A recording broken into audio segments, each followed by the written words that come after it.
All right, we're gonna go through the mobile science trailer that we built here for Mad Science, Energy in Action, heading off to Connecticut. So this will be a little video showing you the operation of the trailer, a little bit of an overview, how things operate, how things open, and a lot of the detail that goes into it.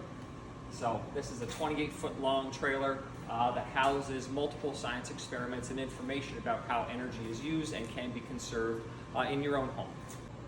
So there's two entry points. Rear is a ramp door that actually has two different lengths, and there's a side door for your main entry door as well. So one thing to think about is the trailer is a trailer. It sits on suspension, so that's going to move while you're walking through it. So underneath, there's stabilizer jacks. There's one on each side. So inside, I'll show you the service room where you're going to have a jack handle that you're able to lower those down. You basically just crank it till it touches the ground, and another half turn that relieves a bit of the weight off the suspension. So when you're walking through the trailer, it's not bouncing, it feels a little bit more solid. Opening up the trailer, you can get some padlocks to lock these down. Just simply flip that up. Open these off to the side. There's two of them, one on each side. And on this handle, you pull it down. It is held up by a tension spring, but it still is a big door. It's fairly heavy, so just be careful as you bring it down enough. One thing you'll notice is it has these pads and it has these blocks right here. Under normal circumstance, you simply open it and then you can get in and out no problem. The additional ramp, which becomes ADA compliant with an additional 8-foot aluminum ramp, which is housed under the trailer, I'll show you that in a minute, you have to get a better angle. So we have feet, which I'll show later, that clip onto here, so it raises this up another 8 inches to create a bit of a height, and then you see these edges here, the ramp will actually clip on that and extend another 8 feet, creating the proper ADA compliance grade. And there also is handrails that go on the ramp and on the side here, which I'll show later, that thread in and then are able to kind of sit back on to create a handrail going up the side. So now we'll go to entering the trailer.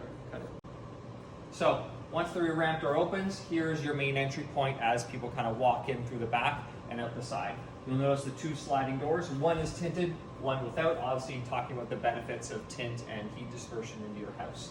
One thing to note as you're opening the trailer is these doors are locked together and also locked on the inside. So you can open this up, but you have to enter the trailer through the side door to come in, unlatch the door before you can actually open these and then enter and walk through and set up the trailer. So we'll spin around to the other side in a second and we'll go through the entry and how to clasp and unclasp the points.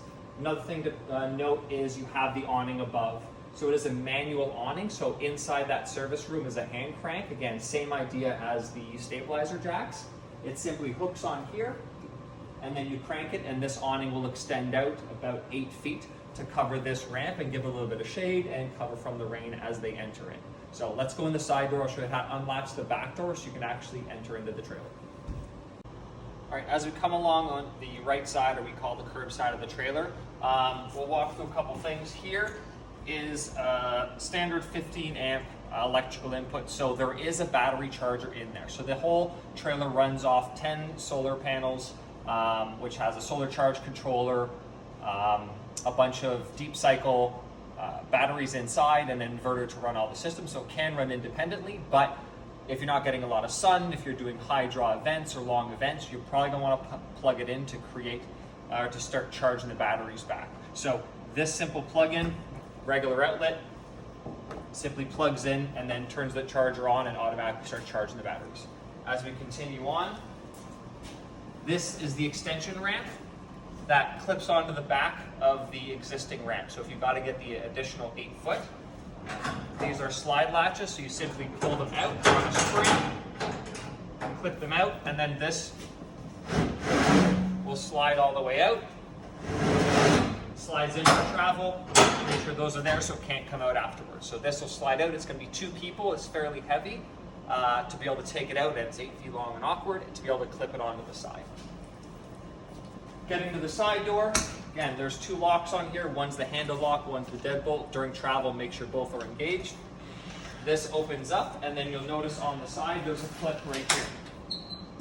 So this latches onto the door, so when it opens, it stays open, the wind's not gonna catch it.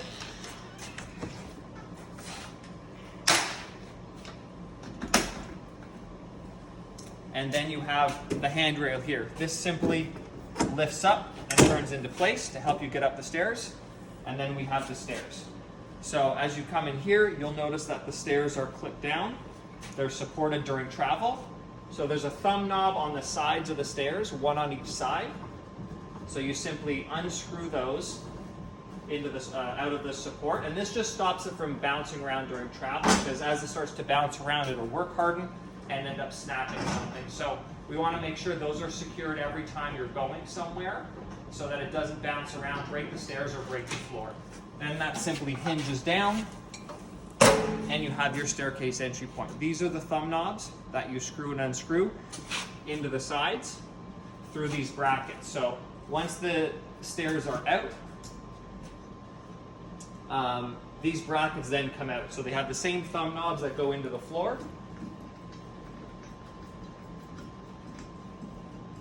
And they unscrew from the points in the floor, and those just get stored when you're actually activating. There's one on each side.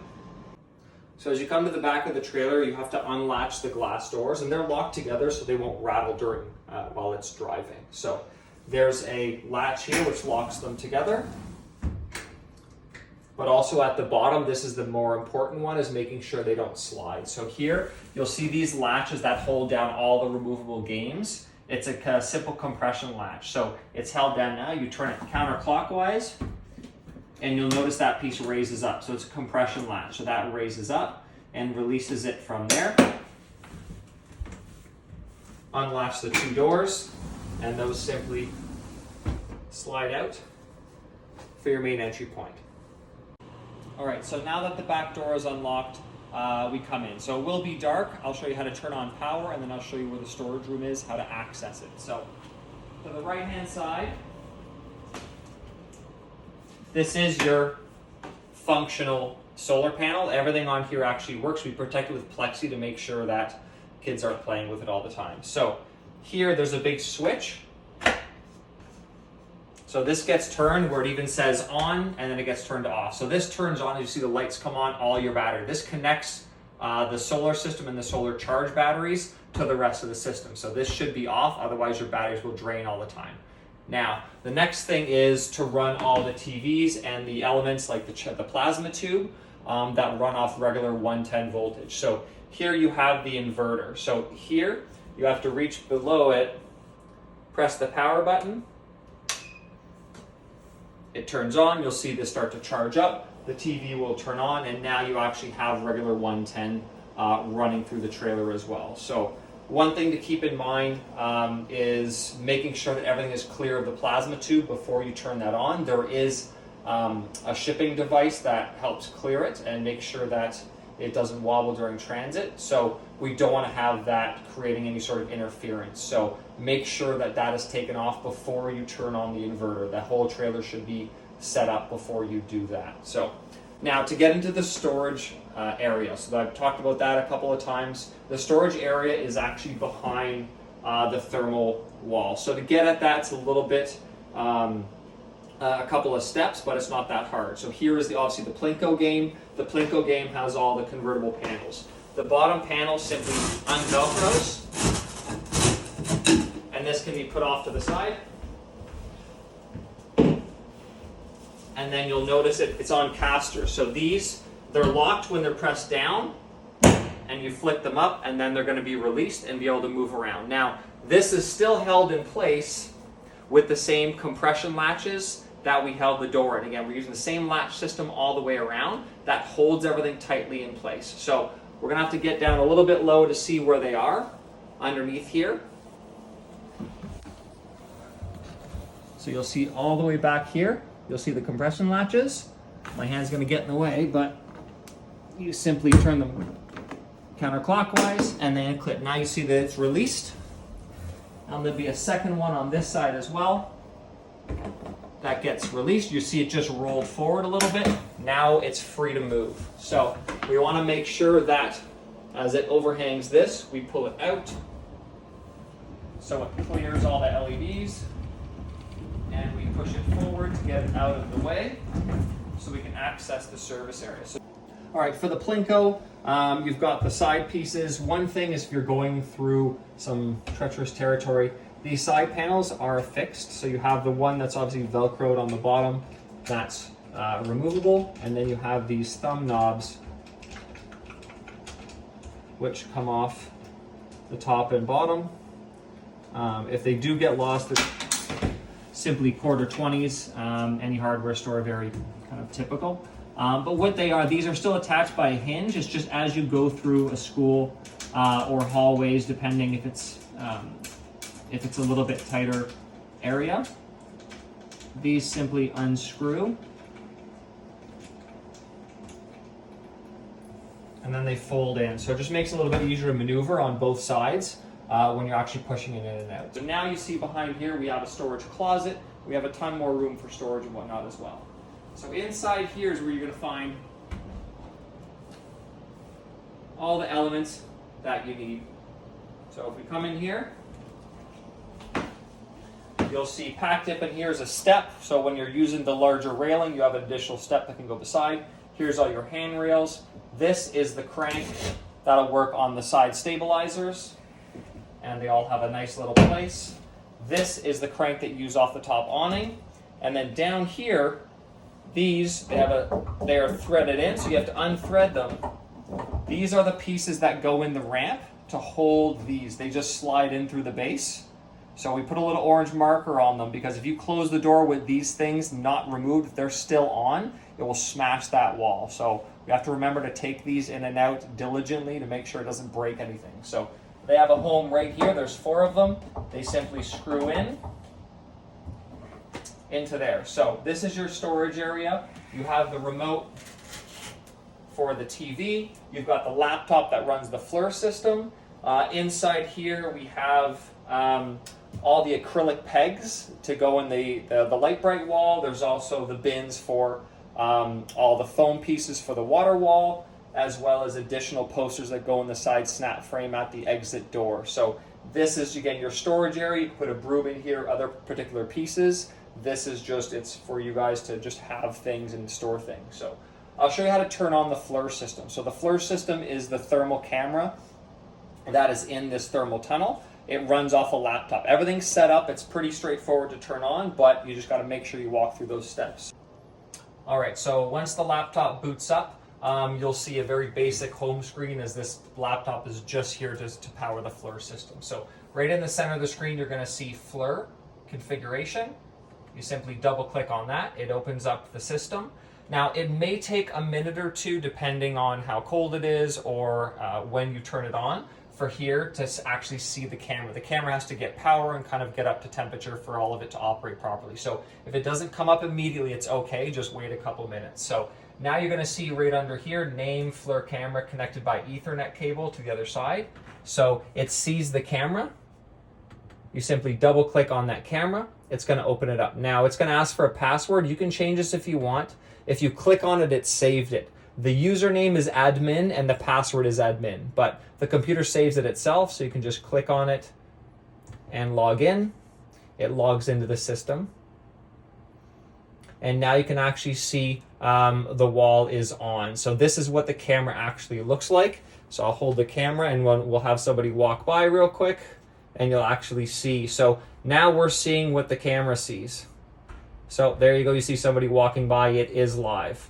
So now, the thing we have right now is you're going to see this exact same screen on the television. So what you want to do is you're going to scroll down, and on the bottom, you see right here, it goes to full screen. So you're going to want to click on that. It's going to go to full screen. And on the TV outside, this screen is mirrored on the TV out there. So I'll show you how to turn on the TV out there. You're going to need to take that remote that's Velcroed here and take it with you to turn on the TV. So we'll do that right now. So the TV is sitting here. The power is on. Again, it runs off the inverter because it's 110. So you want the power button, you want to face it inside. So if you look right inside here, there's a red light on inside this hole. That means the TV does have power, but it's not on. So that's important. If that red light's not on, the inverter's not on, the TV's obviously not going to work. So you want to just point inside there, you press power, and then the light goes off, and now this comes up on screen. So it will be HDMI 1. You can already see right now the lovely camera lady is standing in front of the FLIR camera, and it's already mimicking what's on the screen. So we want to click OK to mimic HDMI 1. And then now you have the full thermal. So as I actually walk through, I'm standing here looking at the screen, and then you have obviously all of your thermal paper here, which kind of talks about the properties of insulation as they walk through that tunnel. So the FLIR camera is right here. I can see faintly the blue light on the side, meaning that it is on. The TV I see right here is exactly real time as I walk through. And then once the system's running inside there, it's just always running, you're good to go.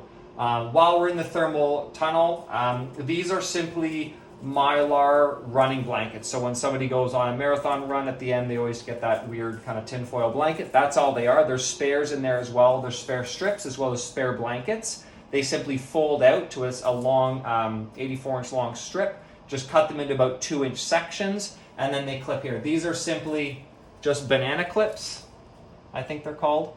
And you simply press on the one side, stick the end in, and it holds in place. So very simple. If they tear it down, or now during COVID, if we want to interchange them at the end of an activation, these can all be pulled out. Like I said, there's a bunch of spares in a baggie inside there, as already cut into strips, as well as a bunch of blankets that later on can be cut later. So don't worry if these things do get damaged or stolen or walk away or dirty. They're easy to interchange with the simple clip system. So that's the FLIR system right there. So on the opposing side, where the FLIR camera actually faces, this is a wall covered with thermal paint. What that means is it'll actually change color with heat. Now, as you saw earlier, my hand's always really cold, so it would take a while for me to have my hand on here, but people that run warmer, you'll see the color change quite easily. But the one cool thing is, even with my hand not changing the color of the wall, or not being hot enough to change the color of the wall, you'll still see where I've been holding the wall is when I remove it from the FLIR camera, how it leaves the heat signature of where my hand was for that couple of seconds. All right, so from the back room, there's a couple various bins, the various colors of all the pieces that fill in the water wall. Now, these are basically colored pool noodles, where we want to have something that could represent the different sizes and lengths, but also be safe, as kids tend to like throwing things around. So these can just, each different color stacks up where you want. You have the long blue ones. Again, the various colors. Oh, sorry, the deep red should obviously go at the top. Yellow, then it goes down here. And then red, and orange goes with yellow. So you have a couple of these bins, various colors. When you put them around, just make sure they're not all jumbled in. There's more than enough space to put them away. So this is where they go when you're activating. Then obviously the kids come around and they figure out what it is their water consumption looks like. So they simply grab taking a bath, which would be at the bottom. I'm a bad person, leave the faucet on when I brush my teeth, but I only flush twice a day. So then they come into the walls, and then they simply stack them up and realize they are a high consumer. So very simple system. These go in and out. Obviously there's 4 stations, so everybody can kind of go through and then stick them in wherever they want. Now obviously when they're done, someone has to come back, the staff, and then put them back on site. But these are very simple. Again, they're also foam, where if they do get dropped, thrown around, or thrown at somebody, they're not going to hurt anybody. All right, so to take these units out, so this is part of the systems obviously that come in and out of the trailer. These two actually come out to go inside the school. So to do that, you have this filler panel. Now this is pressure fit in. You simply grab the top, give it a bit of a pull, and it'll slide out. It's got basically a suction cup system that pins into the wall right there and fills in this gap. So this you can just put off to the side for now.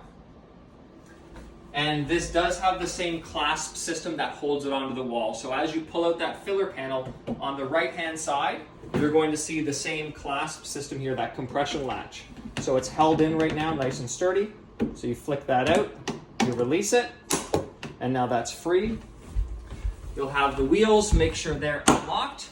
Now these work similar to a shopping cart, I guess, but reverse. The back wheels pivot, the front are locked. So this one you're going to want to pull, once the wheel's unlocked, you pull it out and twist it out.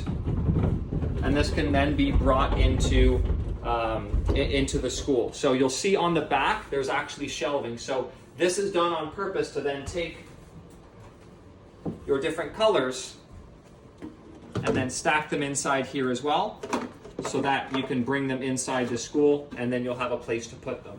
The second one locks in via the first one. So you'll have the wheels they have to unlock, and you'll notice the first one goes in one, it follows the wave. This one also has the nipples on it. This has the receiver, top and bottom, so that it locks those two into place. Once the wheels are unlocked, this one rolls out and can be taken as well. And again, more shelving on the backhand side to house all the different foam pieces. So now we come to the giant Lite-Brite wall. So inside, again, that storage room was a couple of large bins. They house all the acrylic pegs. So these ones not as soft as the foam water wall pieces, unfortunately. So these are actually acrylic pegs machined down to size. There's a couple different colors. So you'll take them out and they simply slide onto the shelves in whichever color designation. And then the Lite-Brite wall. So the Lite-Brite wall is made of two pieces of machined aluminum. And then there's the rubberized panel behind and then a bunch of LEDs. So the rubberized panel blocks the light behind until you actually pass a peg through. So you'll see here, it does require a little bit of, you have to pay attention because you got to go through the two different layers and they have to line up, but it's fairly simple. So you take the peg, pick where the hole you want, and you'll see that it's dim. As soon as you push through the rubber membrane, you'll see them light up. So all the different colors, no matter where they want to go on the wall, once they pop it in, it lights up quite a bit.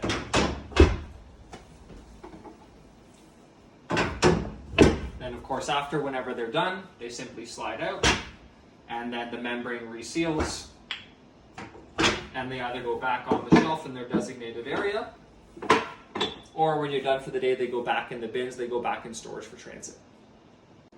One last feature with the Lite-Brite wall is there are pull-out steps. So again, for some of the shorter people that want to place pegs higher up or whatnot, there's steps just underneath. There's two of them that can pull out. So simply grab the handle, slide them out, and they could stand on them and then put the peg wherever they want. There is grip tape on the top. That's a 3M floor vinyl, so it's anti-skid and it's not going to wear out the graphics as well. So they'll simply pull out. They can be used in other stations inside the trailer as well if they wish, or if they're not needed, simply push them back in as they sit on rubber feet and will just stay in place.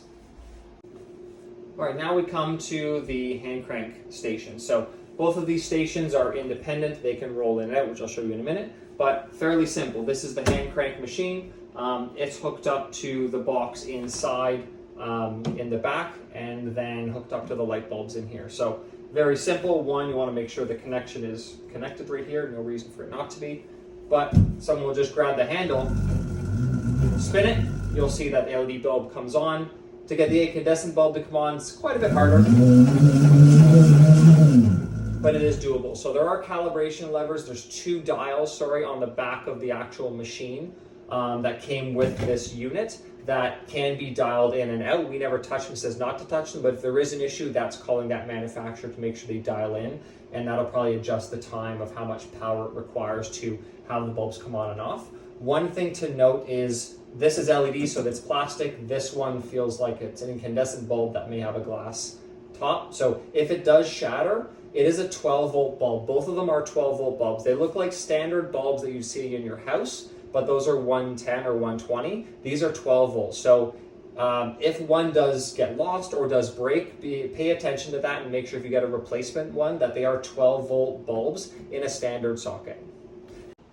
All right, the second removable podium is for wind power. So you have a wind turbine inside here, fully functional, and then we have a blower motor here that actually creates the wind to blow through. One thing to keep in mind is the wind actually has to hit and have a place to exit, so there are vents in top, so just make sure nothing's sitting on top, or when you bring it into the school, the air does need to go in and vent out. So again, very simple. They simply take it, they turn it, you'll see that it's already creating air, moving the fan, so they'll see that happen. But what you really want to watch for is your little house. You'll notice as you build up the wind speed, it creates the power and turns the light on in the house. All right, so these podiums are held down with the same compression latch systems that hold everything else down. So it's simply getting underneath. You'll see there's actually 3 that hold it down. So the first one you unlatch, you simply release it, pull it out. There's another one on this side here. And then you want to unlatch the wheel. Now there is another one on the top that holds the 2 units together. You want to make sure you get that one, so you may want to use the stool for the shorter people to release that one. And then once they're all out, these pieces will simply roll out and be able to take in and out of the trailer and put inside the school. The second podium latches the exact same way. 2 underneath unlock the wheels, and the top latch will already be undone. And all 3 wheels on this are pivoting, so you can just take it and spin it quite easily wherever you need to go, and they will fit through the back door. Again, you probably want 2 people to do it to make sure they don't roll away and they're not being jostled around too much. As you exit the trailer, the last interaction is your commitment to making change. So grab your stamp, pick a spot in the mat, leave your mark. And this is a snap frame, so at the end of it, the teacher or wherever they are can actually just undo this poster and take it with them, leave it up as a reminder in the school.